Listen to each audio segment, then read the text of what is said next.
Hello, I'm ErrDaisha Floyd with the Dream Defenders. Just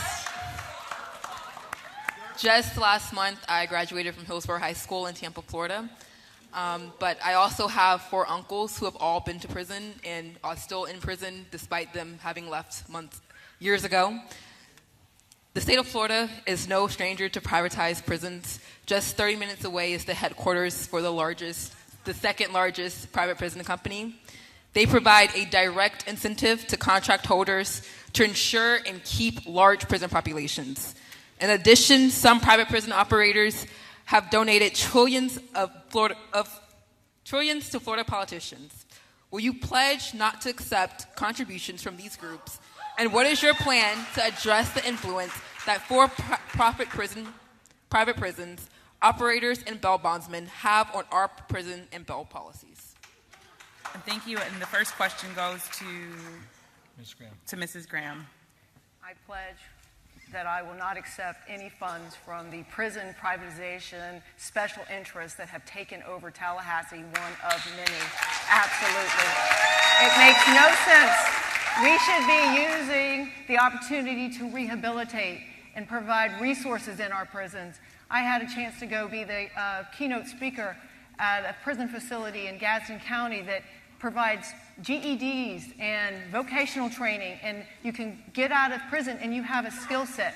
The private prisons, their only goal is to keep people in prisons. So not only do I pledge not to, but I pledge to end the privatization of our prison system and make sure that the goal of rehabilitation is the primary goal for the state of Florida when somebody is part of our criminal justice system. Thank you, Mrs. Graham. The next, Mr. Gillam, you're next. Yeah, let me say I will not be taking money from private prisons, and I believe private prisons ought to be illegal here in the state of Florida. They should not exist.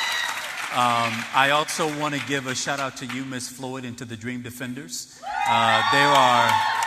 There are two of us here on this stage from Tallahassee, and I was proud to be the only one when you all slept in for 30 days on the cold, hard, marble floors of the state capitol. I was pleased and proud to sneak food into you every night so you could eat, to stand up for you and to stand beside you, because you all have been standing in the gap on behalf of marginalized communities, shaking up the political process, having politicians across the state run scared because they are afraid of your power. And I hope you keep at it. Good luck. Thank you, Mr. Gillam. Mr. King, you're next. This is a very easy question for me. I not only won't take any money, I don't think they'll give me any money after what I've said, but I have said that it is my goal to bring an end to private prisons in the state of Florida as quickly as possible. And you know, this is just where we start. I say this is a great starting place because there's a lot, as you said in the opening of your question, a lot of criminal justice reform, big ideas that have gotten no attention in Tallahassee. You know, it's wrong to me that we are a national leader in locking people up.